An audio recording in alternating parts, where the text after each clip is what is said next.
Penculikan, pemerasan hingga penganiayaan mengakibatkan warga Aceh Imam Mashkur berusia 25 tahun meninggal dunia sudah direncanakan oleh para pelaku oknum TNI. Hal itu diungkapkan Komandan Polisi Militer Kodam Jayakarta atau Danpom Dan Jaya, Kolonel CPM Irsyad Hamdi B. Anwar dalam konferensi pers di Pom Dam Jaya pada Selasa 29 Agustus 2023. Adapun pelaku yang sudah ditangkap saat ini berjumlah 4 orang, 3 oknum TNI dan 1 warga sipil.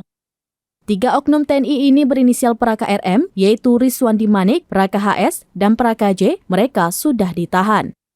Sedangkan 1 tersangka lainnya merupakan warga sipil yang saat ini sudah ditahan di Polda Metro Jaya. Ia menyebutkan oknum TNI tersebut semua satu angkatan, yang latar belakangnya orang-orang dari Aceh dan sama-sama sedang di Jakarta.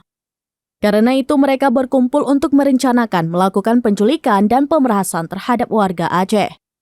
Dikatakan Irsyad, para pelaku tidak mengenal secara detail identitas korban Imam Mashkur, namun mengetahui kegiatan komunitas korban ini apa-apa saja. Sejauh ini, Pom Dam Jaya telah memeriksa 8 saksi terkait kasus meninggalnya Imam Mashkur. Ketiga pelaku merupakan anggota aktif militer yang berbeda kesatuan.